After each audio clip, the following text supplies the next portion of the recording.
Olá, estudantes, tudo bem? Aqui é o professor Denis e essa é mais uma aula de circuitos elétricos para engenharia. Nessa nossa aula, nós continuaremos nosso estudo dos circuitos de primeira ordem, dessa vez com foco na resposta forçada e, consequentemente, em construir a resposta completa, ok? Como sempre, a bibliografia para essa aula é o livro do Dorff, de Introdução aos Circuitos Elétricos, da LTC, e o livro do Nilsson, de Circuitos Elétricos, da Pearson. Então vamos lá? Bom, nas aulas anteriores, nós estudamos circuitos de primeira ordem que não possuíam fontes externas no circuito para quando o tempo era maior do que zero. Ou seja, nos circuitos que estudamos até agora, o elemento armazenador de energia, seja o capacitor ou o indutor, ele se carregava com energia e uma vez virada a chave, ele simplesmente descarregava aquela energia numa carga ou em duas cargas ou coisa do tipo. Mas quem alimentava o circuito era o próprio capacitor ou o indutor com certeza. Nessa aula, o que a gente vai acrescentar agora é uma fonte independente, então uma fonte de tensão ou de corrente, no trecho do circuito para T maior que zero. Então, uma vez que você conhece quanta energia tem no capacitor e no indutor, você conecta ele num circuito que também tem uma fonte de energia. E o que vai acontecer a partir daí, certo? Ele vai se carregar mais ainda? Ele vai descarregar uma parte? O que vai acontecer, né? Então, são circuitos que têm fontes externas na parte mais interessante do circuito, que é para tempo maior que zero. A gente vai estudar juntos aqui e vai verificar que isso vai fazer com que as EDOs dos circuitos não mais sejam iguais a zero, porque antes a gente tinha sempre EDOs que eram um monte de termos dependentes, por exemplo, da tensão do capacitor ou da corrente do indutor igual a zero. Isso não vai mais acontecer. Então, formalmente, essas EDOs elas têm um nome e o nome delas é não homogêneas ou heterogêneas. Bom, então esses circuitos com fontes externas geram EDOs não homogêneas. EDOs não homogêneas vai ser o nosso problema agora. A gente vai ter que resolver EDOs não homogêneas. Resolver EDOs não homogêneas é dividir a solução em duas partes. Então, eu tenho uma resposta, que é a que eu quero, a completa, só que ela não vai ser obtida de uma vez só. Ela vai ser obtida em duas partes e depois essas duas são somadas. Eu encontro a resposta natural, que é aquilo que foi feito nas aulas anteriores. Então, se você não assistiu os vídeos anteriores, vai lá e assiste. E a resposta forçada, que é o que a gente vai estudar agora. Depois a gente simplesmente soma as duas. Simples assim mesmo. E vai ter a resposta final, tá bom? Bom, se a gente vai ter que calcular a natural para ter a completa, então a gente ainda vai calcular a resposta natural. Só que uma diferença importante é que a condição inicial, que é aquela tensão do capacitor ou corrente no indutor quando a chave vira, ela se aplica à resposta completa. Nos problemas vistos nas aulas anteriores, a resposta completa era igual à resposta natural. Então eu aplicava direto na resposta natural. Mas agora eu tenho que lembrar que a resposta completa é uma soma da natural com a forçada. Então, uma vez encontrada a resposta natural, eu não aplico a condição inicial nela. Eu espero, encontro a forçada, encontro a resposta completa e aí aplico a condição inicial para ter a solução completa e totalmente definida do circuito. A gente vai ver como tratar esses circuitos, como sempre, com um exemplo, certo ou não? Vamos fazer um exemplo de dedução. Vamos iniciar esse exemplo de dedução com a coisa mais simples possível, com uma fonte constante. Então, aqui está ele. Nosso exemplo é deduzir uma resposta completa agora. Nosso circuito de exemplo vai ser esse. Ó. Então, eu tenho um circuito em que essa chave aqui está na posição 1 há muito tempo, ou seja, a malha aqui da esquerda vai carregar esse capacitor com um certo valor de tensão e depois a corrente no capacitor vai parar de circular. No tempo igual a zero, essa chave muda de sentido e conecta o capacitor agora nessa malha da direita, que tem um resistor e uma outra fonte. Ok? O nosso objetivo é determinar qual vai ser a tensão no capacitor em função do tempo. Ok? Muito bem. O exercício é completamente literal para que a gente faça uma dedução. Mas daqui a pouco, nessa aula mesmo, a gente ainda vai ter um exemplo numérico, ok? Bom, então, ó, independente da fonte da malha, algumas coisas não mudam nada da fonte da malha da esquerda, né? eu tenho sempre que começar esse tipo de problema entendendo qual a condição inicial, ou seja, resolvendo o problema para t menor que zero. Tudo bem? E nesse caso a chave está na posição 1. Então, como a chave está nessa posição 1 há muito tempo, a gente tem que considerar o capacitor que já está com a sua tensão estabilizada, e, portanto, dVc dt igual a zero. Tudo bem? A tensão está estabilizada, então ela não varia no tempo. Como IC é C dVc dt, então a corrente no capacitor também está zerada. Ok? Como é que eu faço para forçar um circuito com corrente zero? Eu abro. Então eu substituo o capacitor por um circuito aberto aqui, ó. E quero saber qual a tensão nesse circuito aberto. Olha, se eu olhar esse circuito aqui, ó, eu posso fazer análise de malha se eu quiser, mas não tem corrente aqui, certo? O circuito está aberto, ó, só tem uma malha. Se não tem corrente, não tem queda de tensão nesse resistor, ele não está fazendo nada aqui. E, consequentemente, Vc de t igual a V0 aqui, ó. Certo? Não tem jeito, né? Se eu fizer essa análise de malha rápida. Então, Vc de t para t menor que zero é igual a V0. Ok? Bom, tendo a condição inicial, agora a gente vai analisar o circuito para t maior que zero. Aqui vai ter alguma diferença, porque agora que eu tenho uma fonte que vai gerar a resposta forçada. Mas eu não vou ficar olhando o circuito inteiro, certo? O circuito completinho agora, para tempo maior do que zero, só me importa esse pedaço, porque o capacitor vai se desconectar dessa malha e vai se conectar simplesmente a essa daqui, da direita. O circuito resultante vai ser esse aqui. Vamos analisar ele agora. Então, ó, eu tenho que analisar esse circuito para t maior do que zero. Lembrando que, independente da fonte, a gente precisa escrever a EDO desse circuito. Depois a gente vê como tratar esse EDO, mas vamos escrever a EDO do circuito. Bom, para escrever a EDO do circuito, a gente segue os mesmos passos que a gente estudou nas aulas anteriores. Então a gente vai definir a corrente e a tensão do capacitor de modo que este seja um receptor de energia. Primeiro passo. Isso vai fazer com que eu possa usar aquela equação do capacitor sem esquentar a cabeça, que diz que IC igual a C dVc dt. Como eu tenho uma fonte agora no circuito, eu não sei se o capacitor de fato está fornecendo ou recebendo energia, mas não importa. Adota sempre como receptor. O resistor é sempre um receptor. O que a gente vai fazer aqui é escolher a tensão Vc de modo que ela fique igual a que estava antes, né? Antes de virar a chave, Vc estava para cima, porque ela era igual a V0. Para o capacitor ser um receptor, então o IC tem que ser descendo, tá bom? Então eu sou obrigado a adotar esse IC descendo. Como o IC está descendo e o resistor vai ser um receptor, o VR tem que ser para baixo, ok? Agora eu posso analisar a malha. Então, vou partir do canto inferior esquerdo aqui e girar no sentido horário. Então, eu venho, encontro essa seta pelo início, menos VC. Venho, não tem que ter tensão na chave, venho, encontro essa tensão pelo início, menos VR. Venho, encontrei a fonte pelo positivo, tá vendo? Ó? Mais V1. Venho, acabou a malha, igual a zero. Ok? Agora eu uso o que eu sei dos componentes, né? Eu tenho um resistor, a tensão no resistor é igual a resistência vezes a corrente. Então, eu vou trocar VR por RR. Tudo bem? Eu noto aqui que IC é igual a IR, só tem uma corrente aqui. Então, eu vou trocar esse IR aqui por IC. E eu vou usar agora a equação do capacitor, em que IC é C dVc dt. Então, eu troco aqui ó, o IC por C dVc dt. Tudo bem? Está quase pronto o EDO do meu circuito, certo ou não? O que eu vou fazer é tentar deixar esse dVc dt como um termo livre, como um fator multiplicador igual a 1 aqui nele.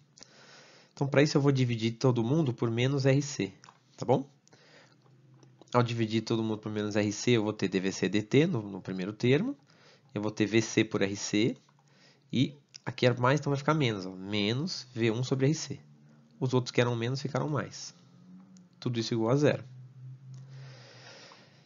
O melhor jeito de organizar uma EDO desse tipo é deixar à esquerda todos os termos que dependem de VC e à direita todos os termos que dependem do tempo, nem que seja uma constante. Então eu vou passar os termos independentes, vamos dizer assim, para a direita, e os termos dependentes de VC vão ficar à esquerda, de modo que a minha EDO final vai estar assim, ó, tá bom? dVC dt mais VC sobre RC é igual a V1 sobre RC. Ok? Então, basicamente, não mudou nada na hora de encontrar a EDO, mas essa EDO não é igual a zero. Tudo bem? Agora, o que eu tenho que fazer é resolver essa EDO. Mas como agora tem um termo que não depende de VC, e sim do tempo, ele depende como do tempo? De forma constante, mas ele depende do tempo, não depende de VC. A gente vai dividir essa solução em duas partes. A gente vai calcular a resposta natural da equação homogênea e vai calcular a resposta forçada da equação não homogênea. E no final eu vou somar essas duas para ter a solução total, ok? Então eu vou chamar de VCN, a tensão do capacitor da resposta natural, de VCF, a resposta forçada, e o VC de T de fato vai ser a soma das duas, ok? Bom, então esse é o melhor dos mundos, quando o meu problema pode ser dividido. Eu não tenho que resolver tudo de uma vez. Então vamos começar pela resposta natural. Para fazer a resposta natural, eu preciso então zerar todos os termos que não dependem de VC. E a minha EDO vai passar disso para isso. Ok? E agora eu tenho que resolver a EDO homogênea, que é essa daqui. E essa a gente já fez, certo ou não? Como é que faz essa EDO?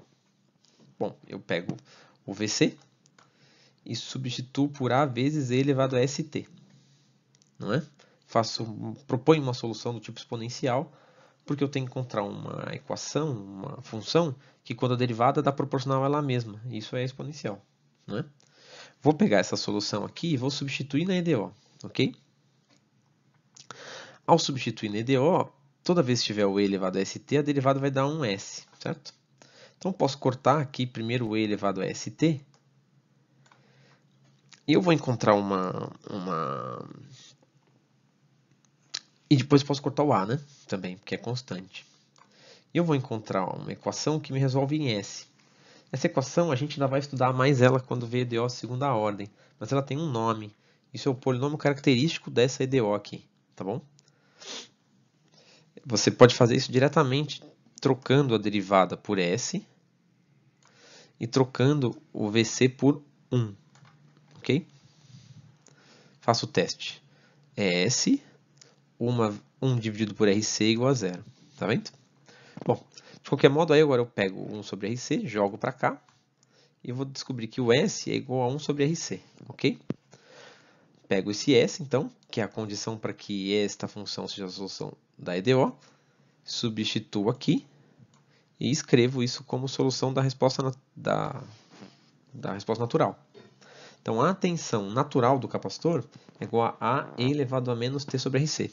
Igualzinho o que foi feito 2 aulas atrás. Agora, o que a gente precisa fazer é encontrar a resposta à solução forçada. Chegou a hora da novidade aqui da aula. Encontrar a solução forçada significa tratar a EDO inteira. Então, eu não posso cortar um pedaço dela, tudo bem? Mas o meu foco vai estar aqui, ó, na parte forçada, ok? O que eu vou fazer? Eu vou supor uma solução forçada que é muito parecida com o termo independente da equação. Eu olho para o termo independente, que é esse aqui, e me pergunto, que função do tempo você é? Que função do tempo isso aqui é? E tenho que propor uma solução forçada do mesmo tipo de função. Se for um polinômio. Se for um seno, um seno. Um cosseno, um cosseno. Um exponencial, um exponencial. No caso, eu tenho uma constante. Então, eu vou supor que a minha solução é simplesmente uma constante. Ok? Como o caso é uma constante, eu vou propor uma constante, mas não a mesma constante. Que constante? Eu vou dar um nome, eu vou chamar essa constante de B. Ok? Então, eu vou supor uma solução forçada da mesma forma que o termo independente de DO. Ok? VC em função de t igual a uma constante. E agora eu pego essa constante aqui e verifico se isso pode ser verdade ou não. Então eu vou verificar se a resposta forçada pode ser solução DDO, substituindo VC por B. Ok? Então, a minha EDO era essa. Ó. Então, eu vou ter agora dB/dt, em vez de dVc/dt, certo? Vou trocar o VC aqui por B, B sobre RC. E aqui fica igual, V1 sobre RC. Mas B é uma constante, então quanto que é a derivada da constante? 0. Certo?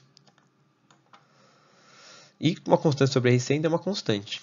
Então eu vou ter a equação assim, ó, B sobre RC é igual a V1 sobre RC. Ou seja, eu corto o RC aqui e vou ter que B igual a V1. Ok? Então, de fato, a constante é V1. Mas podia não ser, por qualquer motivo. Tudo bem? E deu certo, né? Eu não cheguei num negócio inconsistente.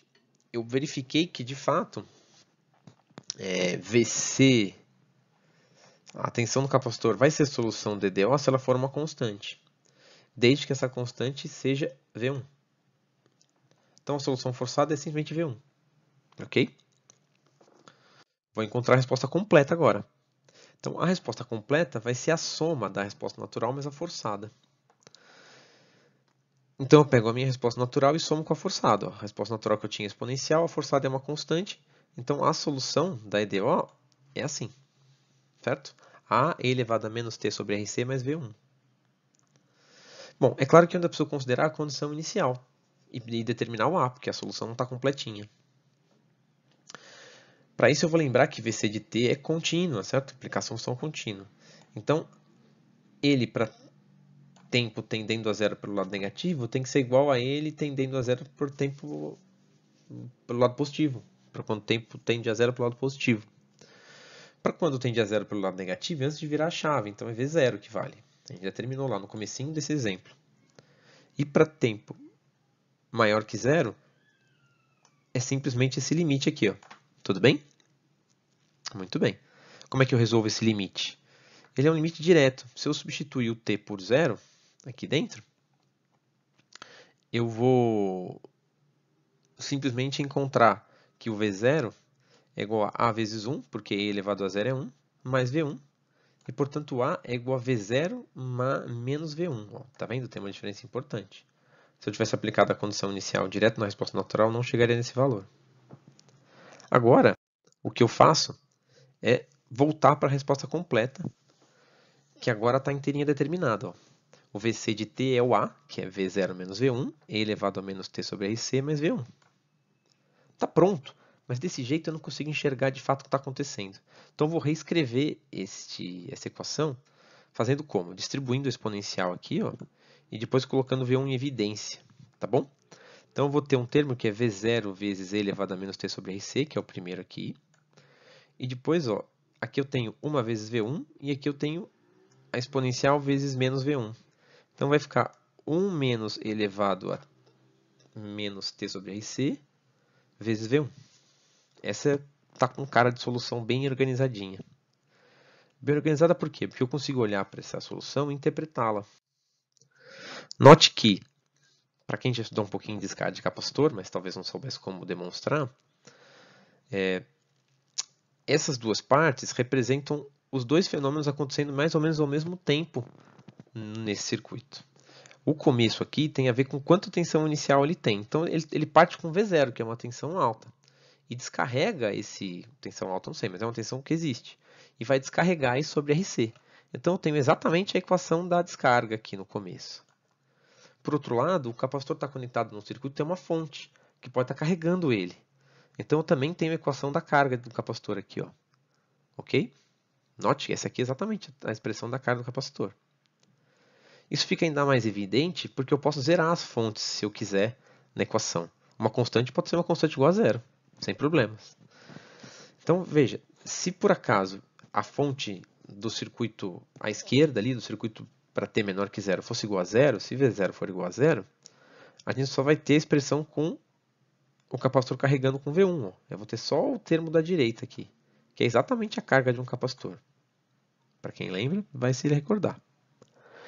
Por outro lado, se para tempo maior que zero não tivesse a fonte, ou seja, se tivesse V1 igual a zero, eu troco a fonte por um fio ali, esse termo inteiro do V1 vai embora e eu fico só com isso aqui, ó, que é o capacitor se descarregando sobre o resistor. Não é isso? Bacana, né? Muito interessante.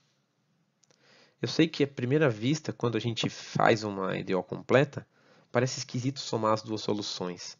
Isso tem muito a ver com álgebra linear, tá bom? De que se você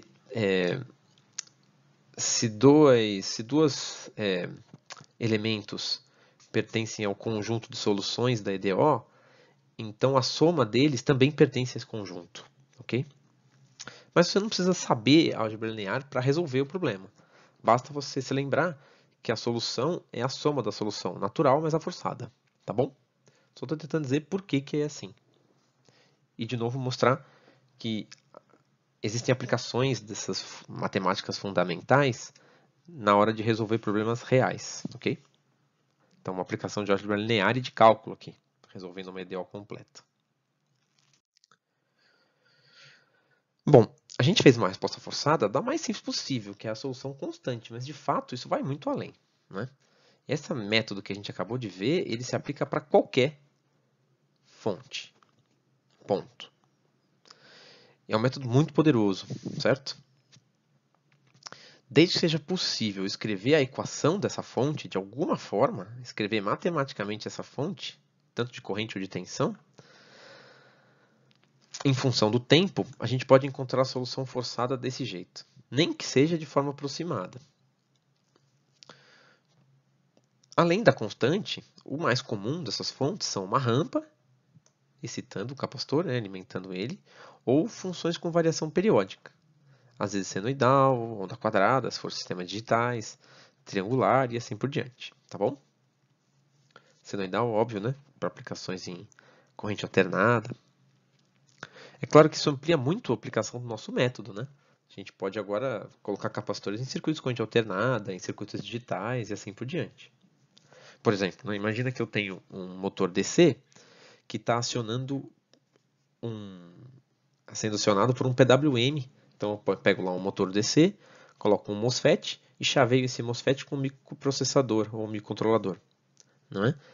Então eu vou ter uma onda quadrada sendo aplicada num motor.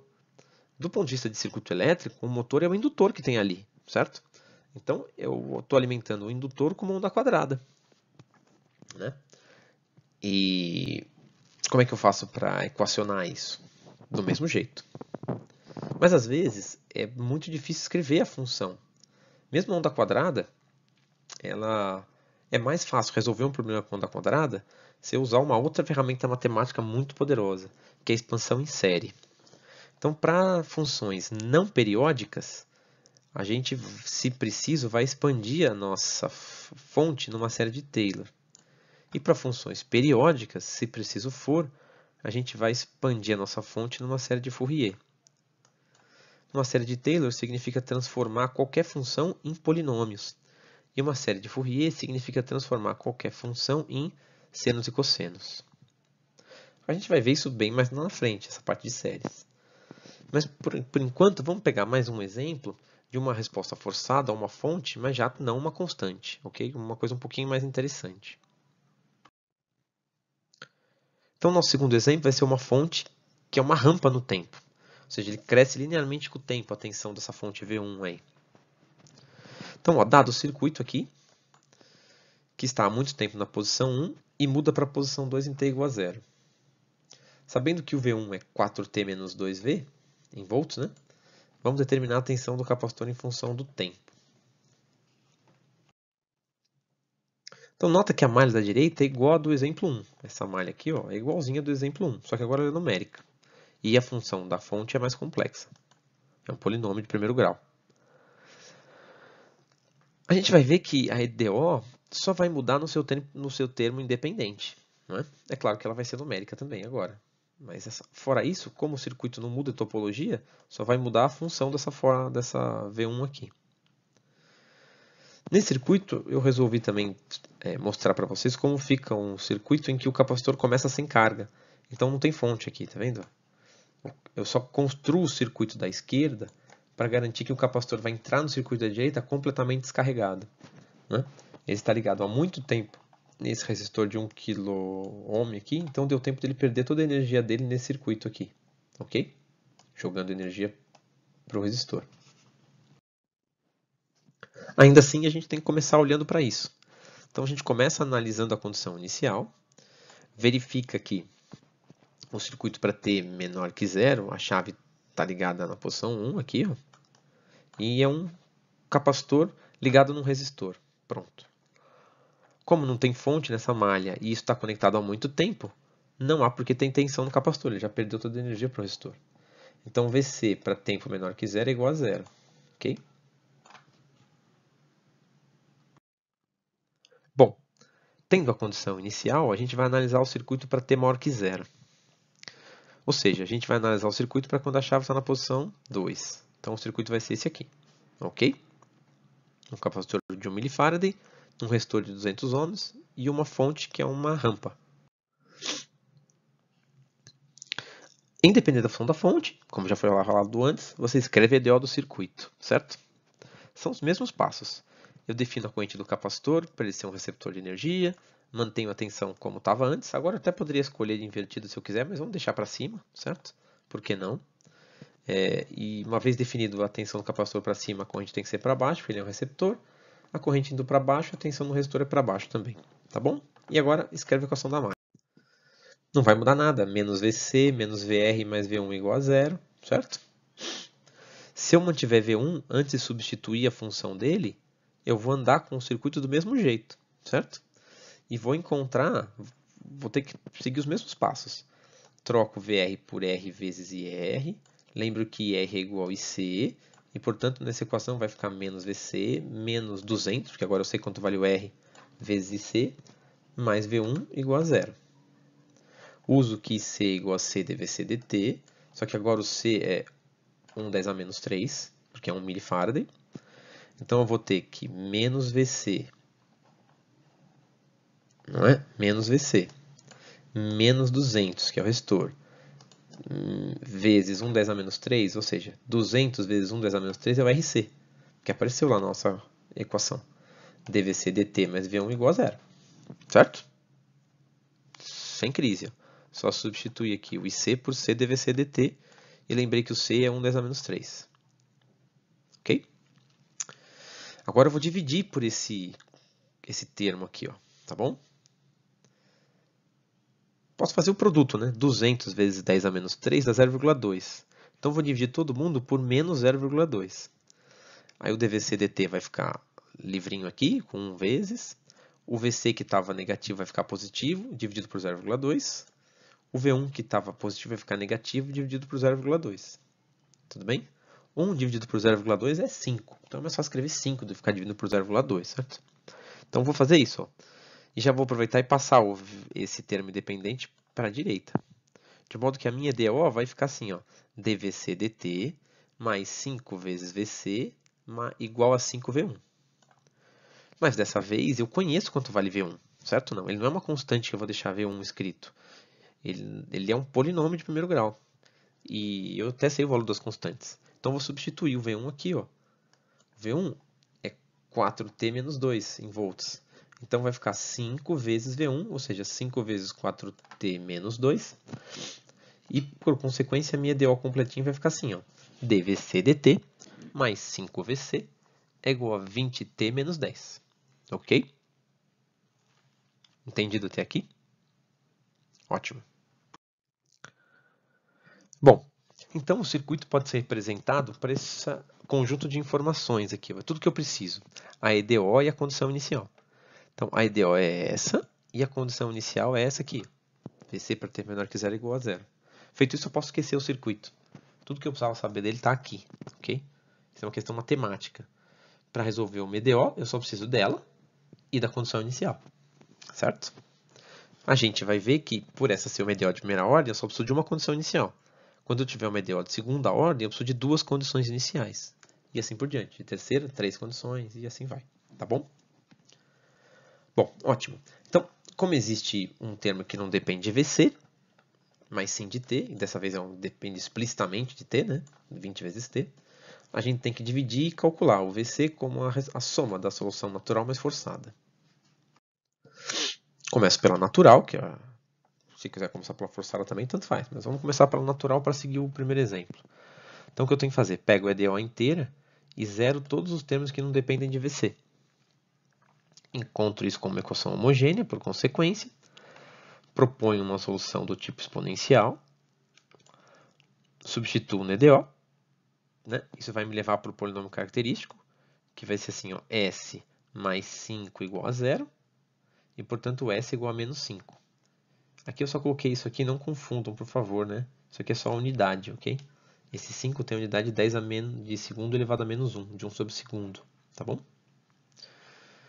Muito bem.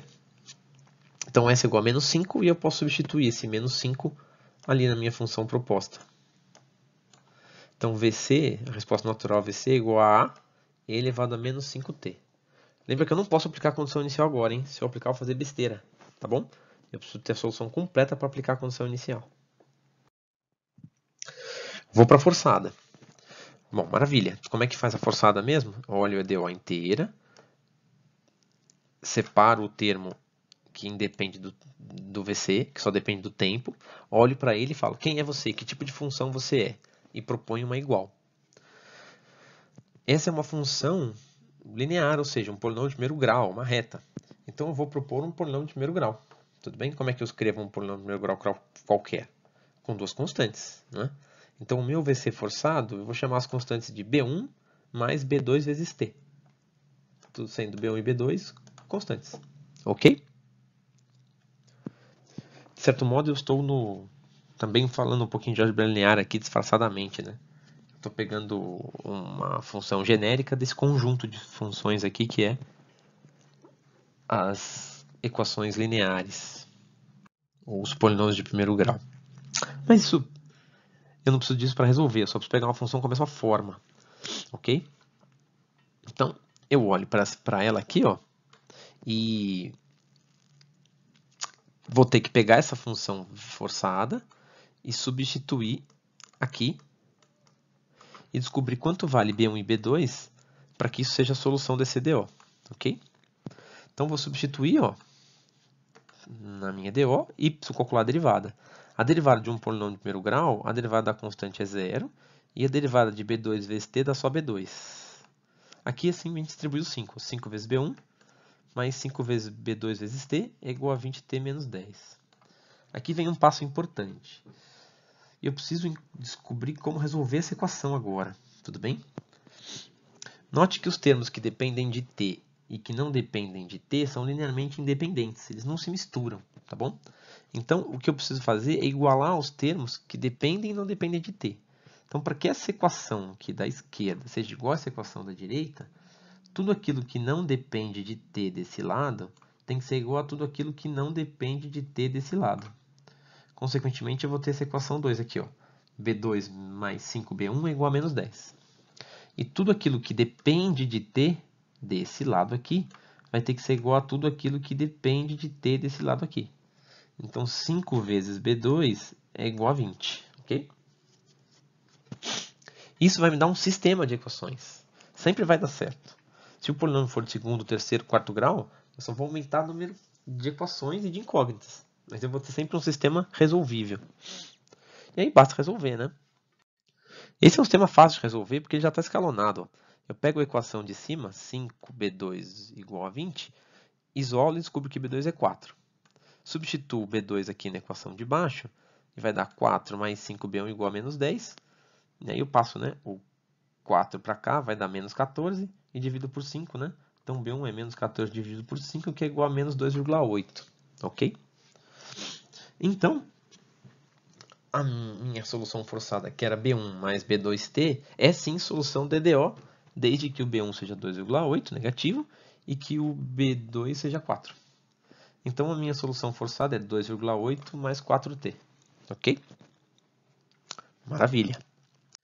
A solução completa é a soma, certo? Então, eu pego a natural mais a forçada. Está montadinha. Tá vendo? Note que a forçada sempre vem completinha.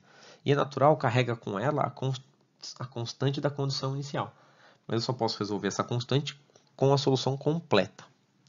Então, eu vou pegar essa solução completa aqui e vou aplicar sobre ela a condição inicial, dizendo que tem que ser igual para quando o tempo é igual a zero dos dois lados.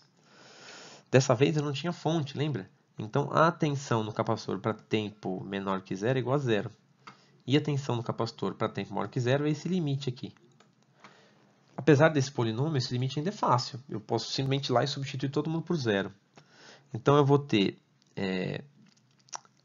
a elevado a zero mais 2,8 mais 4 vezes zero, ok? Isso vai fazer com que e elevado a zero é igual a 1, então zero vai dar igual a vezes 1, que é a, mais 2,8. Agora 4 vezes zero é zero, né? Então ele vai embora. Então zero é igual a mais 2,8, portanto a é igual a menos 2,8. E agora eu pego esse menos 2,8 e substituo, ó, aqui. Ao fazer isso, né, e colocando 2,8 em evidência, eu vou ter a minha solução completa, que é 2,8 vezes 1 menos e elevado a menos 5t mais 4t. Tá vendo que interessante, ó? Isso é um capacitor carregando a 2,8 volts, mais o termo que depende do tempo da fonte. Legal, né? Percebe que, independente da complexidade da função, o método é sempre o mesmo. Tá bom? Sempre, sempre o mesmo. Bom, eu espero que de fato vocês tenham entendido. Nós resolvemos problemas com capacitor, mas isso se aplica a indutores também. Agora o que nos resta é tentar deixar alguns exercícios para vocês praticarem, tá bom?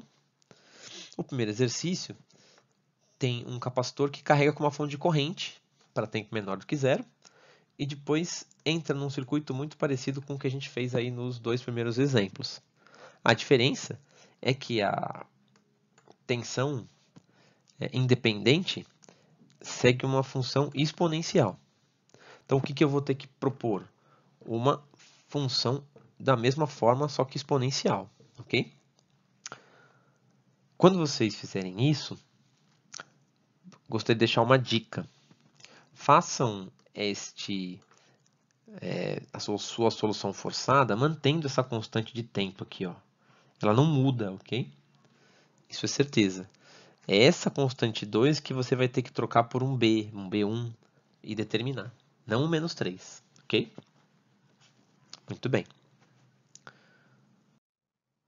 Bom,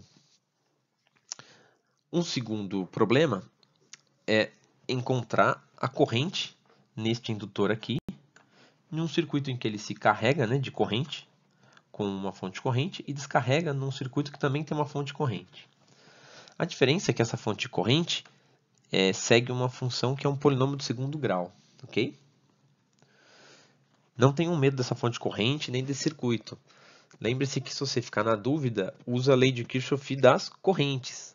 Encontra o que está acontecendo no nó aqui, que você não se confunde, ok? Tanto nesse nó quanto nesse nó. Tá bom? Não adianta ficar analisando malha aqui, porque obviamente as tensões são todas iguais, ok? Não tem malha, nada, as malhas não vão trazer informação nenhuma para você. Analise os nós. Uma outra dica que eu quero deixar é que lembrem-se que um polinômio do segundo grau vai requerer uma função forçada de segundo grau. Uma função forçada genérica de segundo grau não tem dois termos como essa daqui. Ela tem 3. Então, suponha uma solução forçada que é algo do tipo B1 mais B2 vezes t mais B3 vezes t quadrado, ok? E é isso. Espero que vocês tenham entendido essa aula, que é uma aula muito importante, que leva a gente um passo à frente na solução de circuitos de primeira ordem. Agora nós sabemos resolver respostas forçadas e, consequentemente, as respostas completas. Até mais e bons estudos!